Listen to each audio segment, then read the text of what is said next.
রাত যতই গভীর হয়, গ্রামের বাইরে পুরাতন ওই বাড়িটা যেন ততই জীবন্ত হয়ে ওঠে।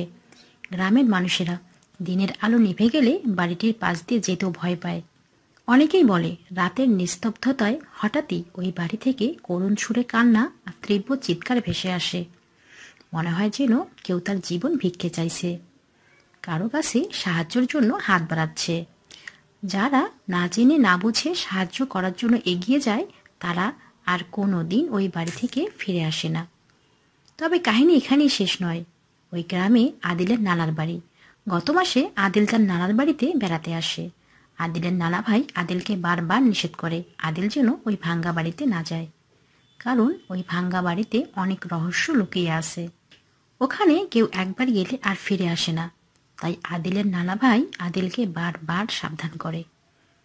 এই কথা শুনে আদিলের খুব কৌতূহল হয়, কি আছে ওই বাড়িতে।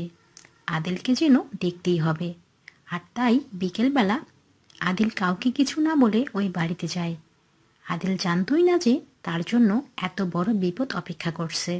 বাড়ির ভিতরে প্রবেশ করা মাত্রই কোনো অদৃশ্য শক্তি ওর শরীরের ওপর দখল নিয়ে নেয়। ওর শরীরটা আস্তে আস্তে অনেক ভারী আর মোটা হয়ে যায়। ওর শরীরের ওপর ওর কোনো কন্ট্রোলই থাকে না। আদিল চারিদিকে তাকিয়ে দেখে, দেয়ালের চারিদিকে অদ্ভুত আঁচড়ের দাগ। সেখানে কেউ যেন বন্দী হয়ে আছে আর মুক্তির জন্য সংগ্রাম করছে। ও ভীষণ ভয় পেয়ে যায়। আদিল দেয়ালে কান পেতে শোনে কারা যেন ফিসফিস করে কথা বলছে। দেয়ালের চারপাশ থেকে একটা শব্দই বারবার ভেসে আসছে, আমি এই গ্রামের কাউকে বাঁচতে দেব না, সবাইকে মেরে ফেলব, সবাইকে মেরে আমার প্রতিশোধ নিব। আদিল পিছনে একটা শব্দ পায়। পিছনে তাকাতেই দেখে সেই বাড়ির ভেতরে লুকানো অদ্ভুত লাল চোখ দুটো যেন ওকে গিলে খেতে চাইছে। আদিল এত ভয় পায় যে ওর আত্মা যেন শরীর ছেড়ে পালাতে চায়। রাত গভীর হলে বাড়িটির চারিদিকে ছড়িয়ে পড়ে এক বিষাক্ত দুর্গন্ধ, যেন মৃতদেহের পচা গন্ধ। আদিলের দম বন্ধ হয়ে আসতে চায়। আদিলের রক্ত ভয়ে হিম হয়ে যায়, মাথাটা ঘুরতে থাকে। কি করবে সে বুঝতে পারে না।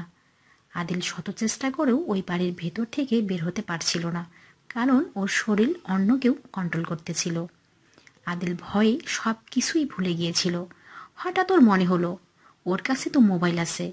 ও মনে মনে ভাবলো মোবাইলটা বের করে নানা ভাইকে ফোন দিলেই হয়। নানা ভাই আমাকে বাঁচানোর জন্য নিশ্চয়ই একটা রাস্তা বের করবে। কিন্তু ও পকেট থেকে মোবাইলটা বের করতে পারছিল না। ঘটনা এখানেই শেষ নয়। এরপর ঘটে গেল আরও ভয়ঙ্কর ঘটনা। ওই বাড়িতে একটা জানালা আছে। ওই জানালা থেকে কিছু একটা ধীরে ধীরে বেরিয়ে আসে। এক বিকৃত মুখ, অর্ধেক গলে যাওয়া, যার চোখের গর্তের ভিতর থেকে কেবল আগুনের মতো লাল আলো জ্বলজ্বল করছে। আদিল ভয়ে থরথর করে কাঁপতে থাকে আর আয়াতুল কুরসি বারবার পাঠ করতে থাকে। হঠাৎ করেই ওর শরীরটা পাতলা হয়ে যায়। সাথে সাথেই আদিল ফোনটা বের করে ও নানা ভাইকে ফোন দেয় এবং সব ঘটনা খুলে বলে। আদিলের নানা ভাই গ্রামের লোকজন এবং ইমাম সাহেবকে নিয়ে তাড়াতাড়ি ওই বাড়িতে যায়। ইমাম সাহেব অনেক দোয়া দরুদ পাঠ করতে করতে লোকজন নিয়ে বাড়ির ভেতরে প্রবেশ করে আর আদিলকে উদ্ধার করে বাসায় নিয়ে আসে। আদিল তার নানা ভাইয়ের কাছে ওই বাড়ি সম্পর্কে জানতে চায়।